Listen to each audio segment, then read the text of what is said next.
Hello, কেমন আছো তোমরা সবাই? আমি নেলাটিস দৃষ্টি, আর আমি যে আমার এইচএস পরীক্ষার পরে হঠাৎ করে নেপাল ঘুরতে গিয়েছিলাম, আজকে তার লাস্ট ডে মিনি ভ্লগ। দেখো, জনকপুরে এসে এতটাই গরম পেয়েছি যে আইসক্রিম না খেয়ে আর পারলাম না।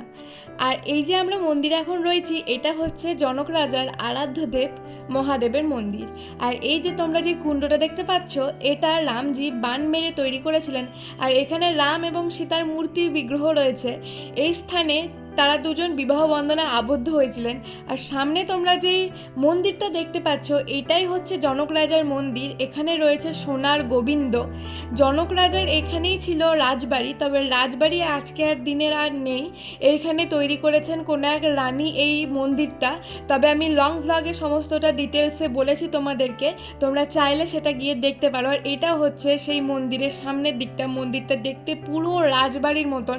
আর নেপালে গিয়ে মোমো ট্রাই করেছি, পাহাড়ের ওপরে ফুচকা ট্রাই করেছি, এখন নেপালেই পাহাড়ের নিচে ফুচকা ট্রাই করলাম। এই ফুচকাটা ছিল দারুণ খেতে। আর দেখো, এটা বীরপুরে এসে রাত্রেবেলা ছিল আমাদের খাবার। আর এই যে নেপাল থেকে আমরা বেরিয়ে পড়েছি পরের দিন সকালে। এটা হচ্ছে রাক্সাল জাংশন। সেখান থেকে আমরা ট্রেন ধরে নিয়েছিলাম। আর ট্রেন ধরেই বিছানা করে নিচ্ছিলাম, কারণ ট্রেনের দুলুনিতে চলে আসে আমার ঘুম। আর দেখো, ট্রেনে চেপে এইটা ছিল হচ্ছে আমাদের দুপুরবেলার লাঞ্চ। আর বিকেলবেলা খেয়েছিলাম উঠে একটু পিৎজা। তো দেখা হবে অন্য ভ্লগে। টাটা।